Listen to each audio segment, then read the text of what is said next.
Sisi, good evening. Nandito na naman ako sa binibilhan namin dito ng food na laging maraming kumakain dyan sa maliit na resto.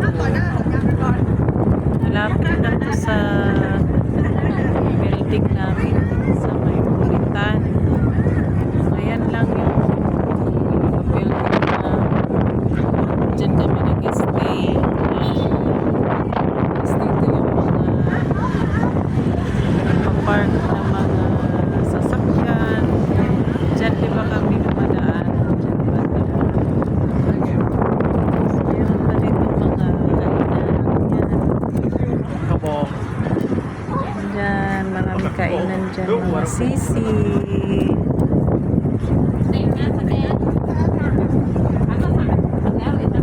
Antay-antay mo na ako dito mga kasis. Kasi matagal pa eh. Tapos masyado pang mahangin. Ayan, may doon kami banda pumupunta din sa may tops. Diyan kami bumibili. Ayan. Nag-aantay muna ako dito ng matagal na naman. Matagal na naman. Nahanap ko yung kasama ko, wala pa rin. Asan kaya yun? Sabi niya, mauna na ako dito. Hanggang ngayon, wala pa rin. Asan kaya yun siya? Medyo, ayan na. Dumating na rin mga kasis ang aking kasama. Ayan. Ayan siya, naglalakad. Naglalakad siya mga kasis. Ipaano ko siya sa mga upuan. Saan siya kasama?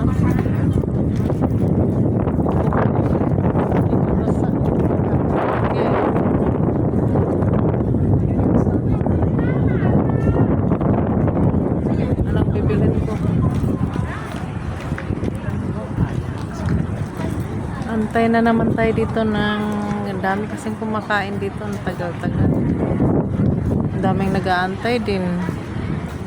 Naantay kung matapos na yung kumakain sa loob. Okay, kami naman take away lang kami. Sa loob. Isa dito pag kumakain, gano'n din. Antay ka pa ng matagal. Dito kami bumibili kasi may bagong bukas dyan na tops.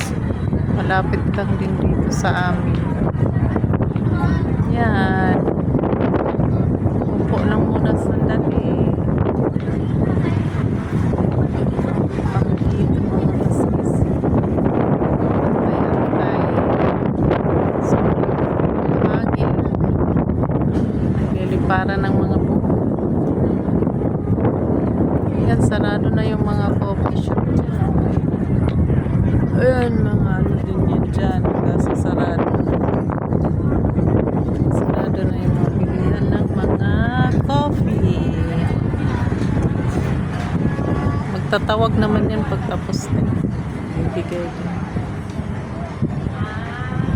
Antay muna tayo dito mga kasisi. Ang daming tao.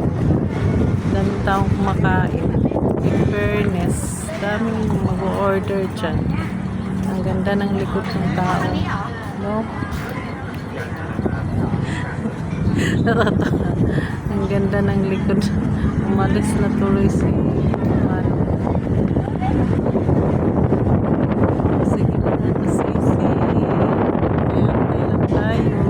Hanggang sa matapos din tayo dito. Good evening sa lahat.